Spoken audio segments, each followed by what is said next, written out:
River State Governor Siminalayi Fubara on Thursday took a swipe at the People's Democratic Party (PDP), saying that the party had failed the people of the state. He stated that the party leadership had not played the role expected of it since the political crisis began. Fubara stated this while hosting a delegation of the Senate Committee on Privatization and Commercialization led by its chairman, Senator Orjo Zokalo, to Government House in Port Harcourt on Wednesday. Fubara said the state was currently relying on what it could do based on truth instead of party politics, adding that the state would no longer be held back by party affiliation, but would instead stand firm on its own soil to defend democracy. Okay, Fubara said, in our state today, we are no longer doing party, we are doing a movement, so you don't blame me if I don't go to the side of the party too much.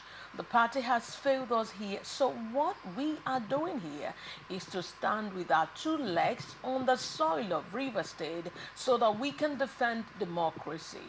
In April 60, PDP lawmakers in the State House of Reps demanded the resignation of the party's acting national chairman, Umaro Damagom, failing to address the political crisis in River State between Fubara and his estranged godfather, Nyesom Wike. Okay, we are talking about the statement that Fubara said is that PDP has failed our people, that's the people of River State. How true is that statement? I want to come to you first of all. Barrister Asim Adams, please, what can you say about what Fubara, who is the present governor of River State, said concerning the situation in River State that PDP has failed them? Well, thank you very much. What the governor said is somewhat the truth. And I stand, somehow with him on that particular plank. Number one is that the rivers crisis, when it started, I was wondering why members of the same political party will have issues bordering on political issues amongst themselves. Because the governor himself, the 33 or 31, 34 lawmakers as at that time, before they defected, before some of them defected, were all members of the People's Democratic Party. The second one was that, if you know why, one of the reasons the 27 or thereabout lawmakers said they defected to the APC, was that there is division in the political party called PDP. Whether that is true or not, that is another discussion.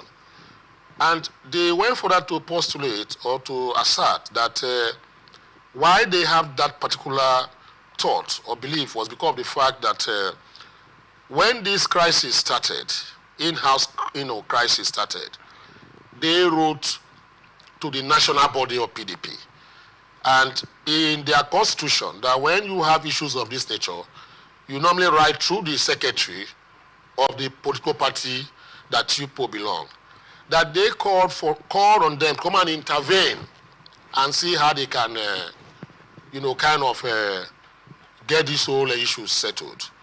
But they wrote about 2 or 3 letters, and there was no response.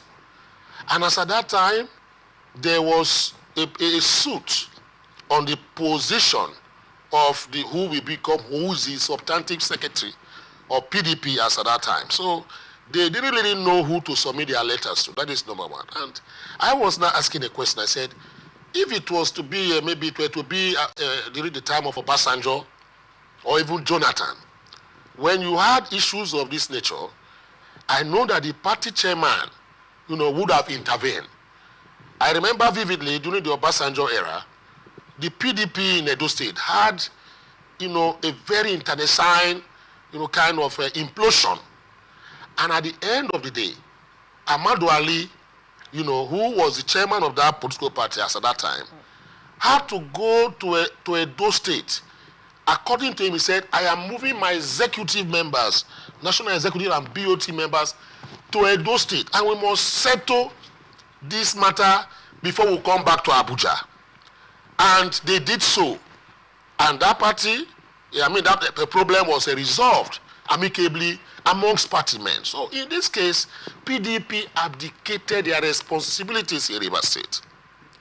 The only time I heard a voice, from the PDP national or even state was the, I think, Olonu Nagba, what we call that, the publicity secretary of PDP, who issued a memo when these 27 lawmakers defected. That was the only time I heard a voice from PDP to say that they are no longer their members, as the case may be.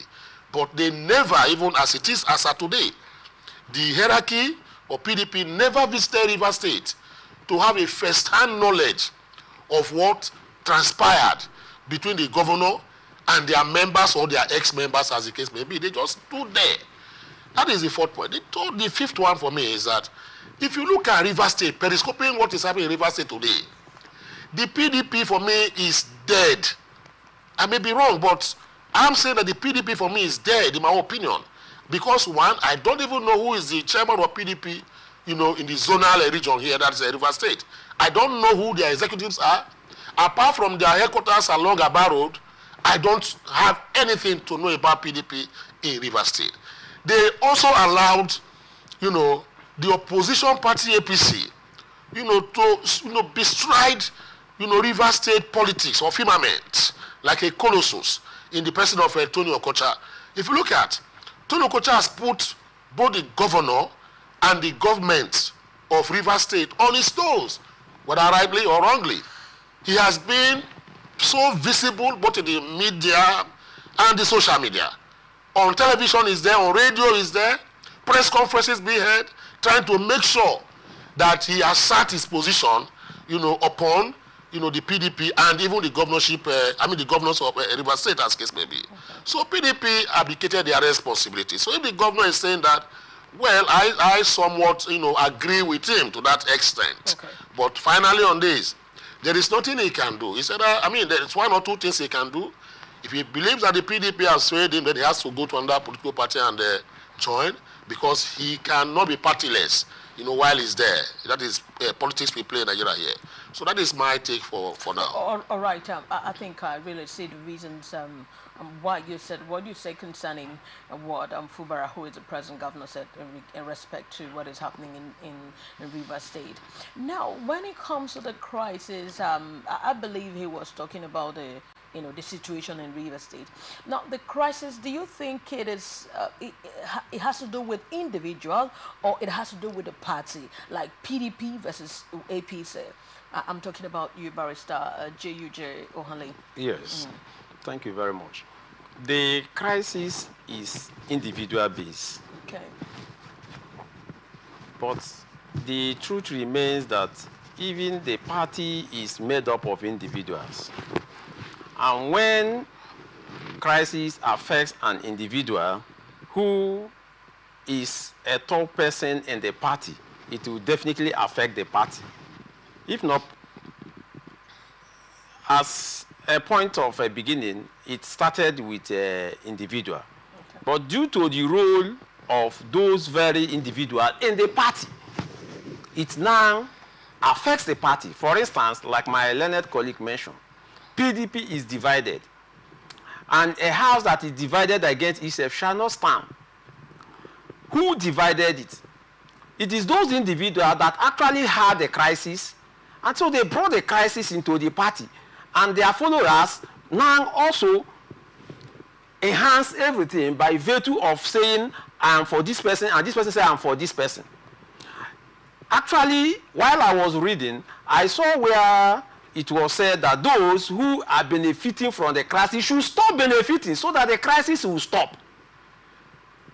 There are people who are benefiting from this crisis, permit me to say that. And except they stopped benefiting from it, it shall not stop.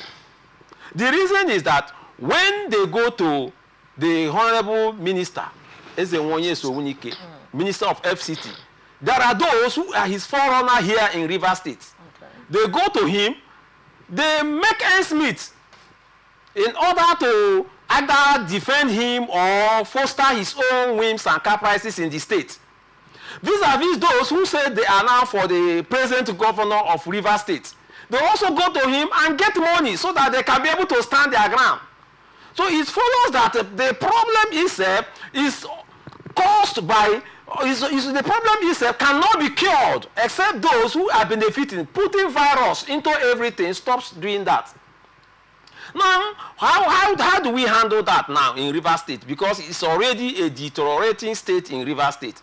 The Rivers State government, they don't talk anything other than the crisis. And that's why some time ago, I don't read anything concerning Rivers State and the crisis. Once it's Yes Owike say this, I will leave it. Once it's Fubara says this about them, and yes, I will leave it. The reason is that the continuous talking about this thing will keep inflaming the whole thing, thereby heating up the polity.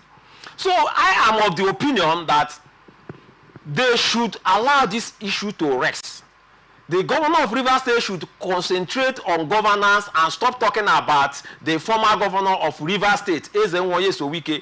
And the honorable minister should also stop disturbing the peace of Rivers State by actually, in one way or the other, still allowing the boys or those who are his loyalists to still be acting or parading themselves as if he is still the governor of Rivers State. He is no longer the governor of Rivers State. All those who are his loyalists should also take it as sort and realign with the present governor of Rivers State so that Rivers State can move forward.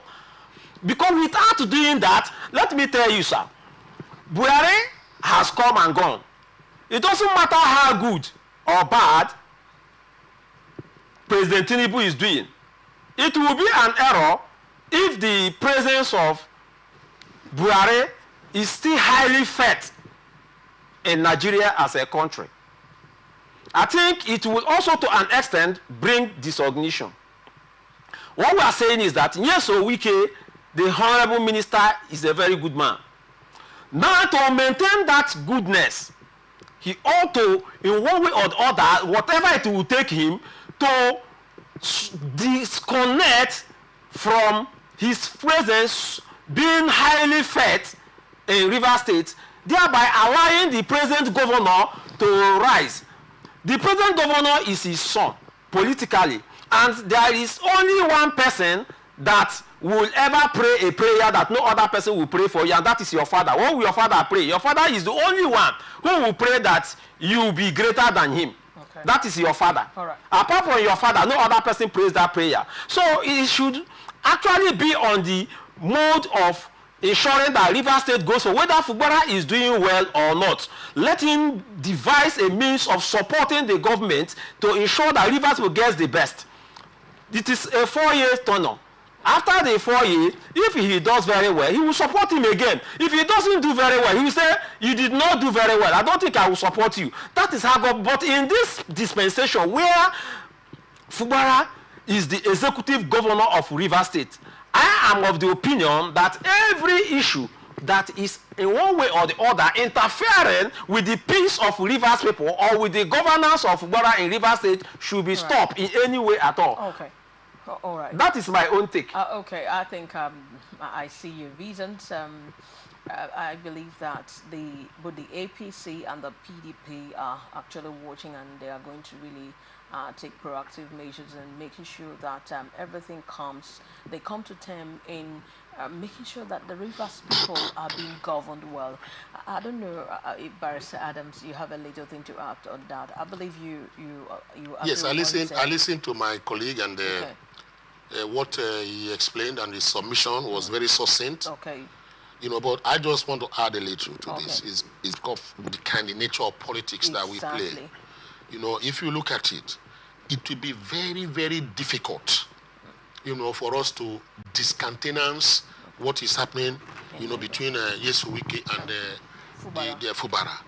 Until and unless we kind of kill that aspect of godfatherism, according to what we call, because it's really Nigeria heard about what they say political godfathers.